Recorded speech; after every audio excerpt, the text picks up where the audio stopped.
Okay, so for this question, we're going to be looking at a single element AC circuit, one that contains a purely inductive component that has an inductance of 0.82 henries, connected to a supply voltage of 24 volts with a frequency of 50 hertz.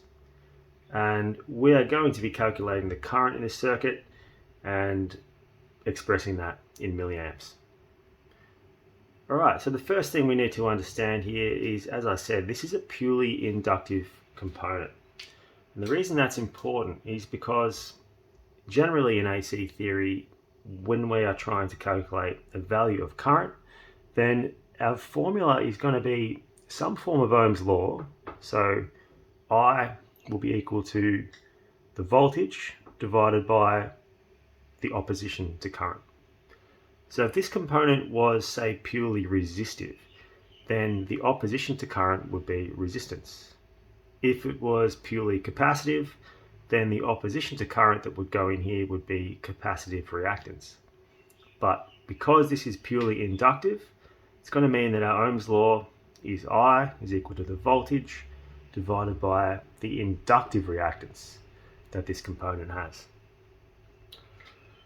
Now, because we are only given the inductance in this circuit, we can't go straight to doing this Ohm's law equation. So we're going to have to find out from this value of inductance what is our inductive reactance. So we'll park this Ohm's law equation for just a sec and we'll go to our next step of working out this value of XL, our inductive reactance.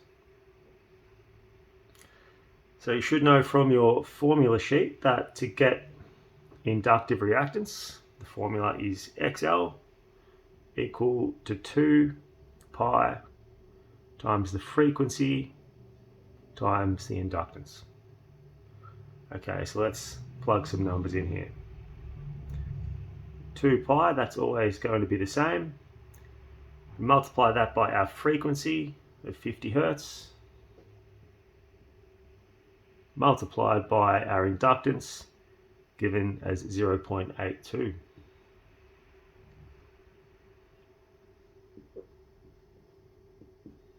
Okay, so if we pop that into the calculator, we get our inductive reactance value as 257.61 ohms. Just a couple of things to talk about there. I've rounded that number to 2 decimal places for the sake of this exercise. I do recommend, though, if you can, keep as much information after the decimal as possible. It's just going to mean that your answer at the end of the day is more accurate if you do that. Also, I recommend writing down the unit that you're calculating.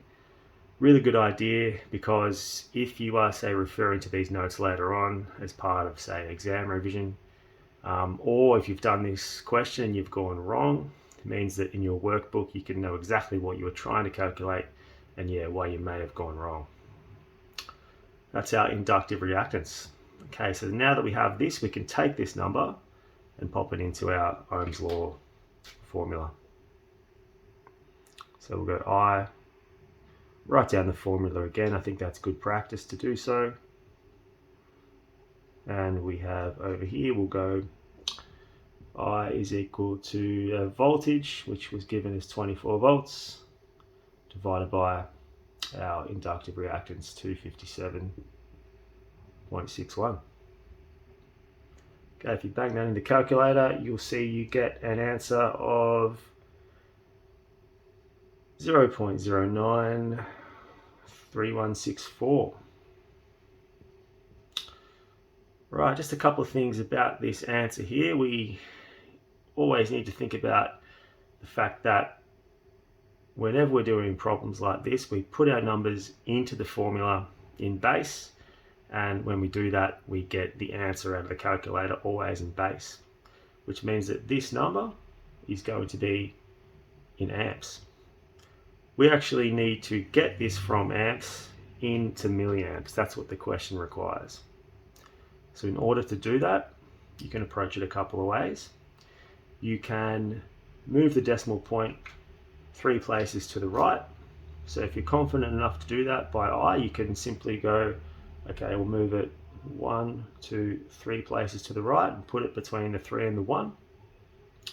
You can do that, or you can take that number and put it into your calculator and multiply it by 10 to the power of 3. It's going to do the same thing. Move the decimal point 3 places to the right. So if you do that, you'll see that we get an answer expressed in milliamps as 93.16. So that's the answer. Just one other thing we could say about this circuit is, in terms of the phase relationship between the voltage and the current, without drawing a phasor diagram, we can easily understand that this current that is in the circuit is going to be lagging the supply voltage by an angle of 90 degrees. And the reason for that is because this component is purely inductive, it means we'll get that 90-degree angle. Just keep in mind that in the real world, if this component had some resistance, which is practically how they actually are made, it's going to mean that that phase angle is something between 0 and 90.